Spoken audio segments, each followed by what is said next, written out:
Thanks, Jillian. All eyes are on the chaos in Afghanistan, but border officials say we cannot forget about the immigration crisis. Encounters at our southern border are at a 21-year high right now.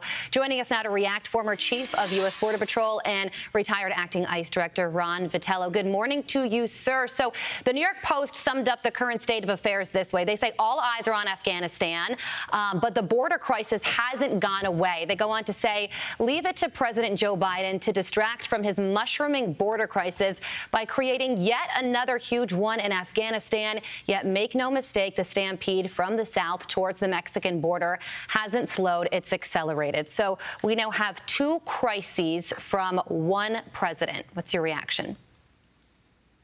It's terrible that we have to find ourselves in this situation in 2021 where the most powerful government on earth can't protect the people who were serving for us and alongside us in Afghanistan, and we can't seem to use the policies that were working to help secure the southern border and stop a monumental surge that started back in January, and we lived through all spring, and it still continues today. People from all over the globe, if they make it into this hemisphere, they're likely to become into the United States, whether illegally and evading the Border Patrol at the line or being let in and released because of these feckless policies that were instituted in late January this year. Yeah, you know, you bring up the policy front of this, and I wanted to ask you about that because President Biden said that people from Afghanistan aren't flying directly to the United States. They're going to be stopping off at a third country to be screened first to make sure that they should be in the U.S.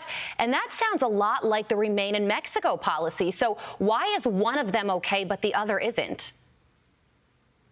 Well, the risks are different, but yes, you're right. Why are we not using the tools that are available to the U.S. government to help secure our border and give Border Patrol agents and Customs and Border Protection officers and ICE officials the tools that they had to prevent a surge like this one? Why wouldn't we do that on behalf of the homeland, on behalf of Homeland Security? Ask yourself, who's benefiting from this policy at the southern border?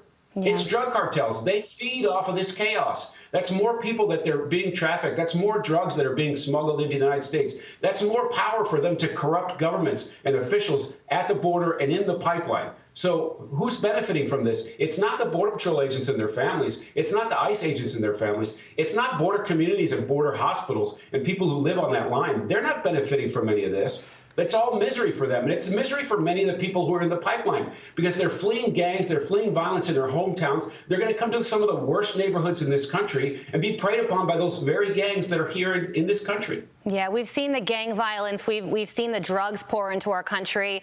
And now I think a lot of people are worried once again about terrorism. How easy would it be for a terrorist to pay off a member of the Mexican cartel to get them into the country? Human smugglers have no regard for where they make their money. And so it's quite possible that a criminal network, a terrorist network, could use the existing pipeline to bring those who wish to do us harm through that. We worked on that the entire time. That's why the department was created, to prevent that from happening. That's why the Border Patrol was beefed up under prior administrations, so we could have operational control of the border. So if somebody was in that pipeline, we could find them. Yeah. And so, yes, we have to be concerned about that. But the risks are real, and these criminal cartels, terrorist organizations, are going to feed off of this chaos. Yeah, Border Patrol agents, they work on behalf of our national security, and many of them say that they just can't do their jobs anymore. Ron Vitiello, thank you so much for joining us. Thanks for waking up early. Appreciate it. Thank you. All right.